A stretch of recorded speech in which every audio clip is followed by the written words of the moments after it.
mixture, and I'm going to just mix.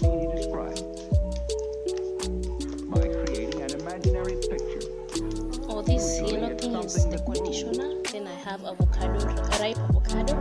Then I have a little bit of lemon juice and moringa powder. And this is not the first time using moringa powder. Actually, I've seen it in about 2 videos, people using moringa powder as their conditioner, and others as just oil.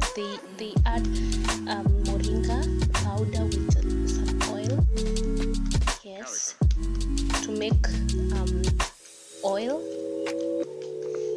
So I'm going to mix it thoroughly. So I've added more moringa because moringa is so good. It strengthens hair strands. So I've added more. So then, why? So guys, I am actually done, and so I'm just going to let it sit for some